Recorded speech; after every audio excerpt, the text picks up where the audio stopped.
گزشتہ دنوں خضدار میں اپنے گھر سے اغوا ہونے والی عاصمہ جتہ کی بازیابی کے لیے جتہ قبائل نے کوئٹہ سے بھی قومی شاہراہ کو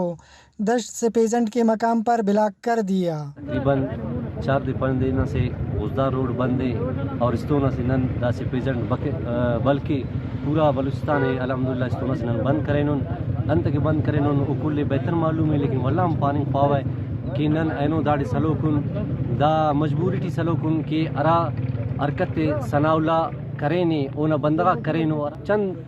کئی بندگا تو دا کا معلوم مسئول لیکن واحدین اورا انا دے کہ اونا خلاف پشتمانی یونا جرت سلام کیوے اور دا بندگا کی کلنا جرت سلام کی ورا نن تو سلو کو دا ثناءاللہ ارا کتنے نواب اس پائک ننوت کبھی نواب تسلیم کپنا خاص کر ننے درد ننا دا بے ضمیری حکومتن کہ اینو 4-5 دے ایکشن نہ بجائے وہ کائے کوٹ تو تولی کو نہ پلیٹک چٹک اور اونا سے بورچی سے نہ گرفتار کرے نے ایسونے کہ بھائی نن الکنن نن امو بندہ خوانا ارا مجرم ہے دینی حساب چکنتے یا روایتی حساب چکنتے یا سماجی حساب چکنتے یا نن نوابی حساب چکنتے یا سرداری حساب چکنتے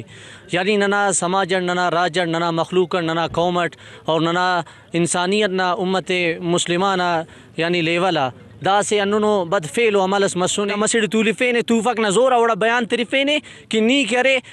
دا بیان تے کہ تینا رضامندی ٹی بس سنٹ رضامندی دات پاپس ہے ننا مسے سماج جیسے تو تعلق تخین ننا مسے قوم سے تو اسے راج جیسے تو اسے مخلوق سے تعلق تخین اور دا سا 10 بجے اس کا نے ٹیم میٹنگن اگر 10 بجے اس کا نی خیفر کردار اثر کتویس گڑا نن برے نن بدلہ لنگم برے۔ مظاہرین عاصمہ جتہ کی بازیابی کا مطالبہ کر رہے ہیں۔ روڈ بلاکنگ سے گاڑیوں کی لمبی قطاریں لگ گئی، مسافروں کو بھی شدید مشکلات کا سامنا کرنا پڑا۔ رپورٹ فیض درانی، ویش نیوز، مستونگ۔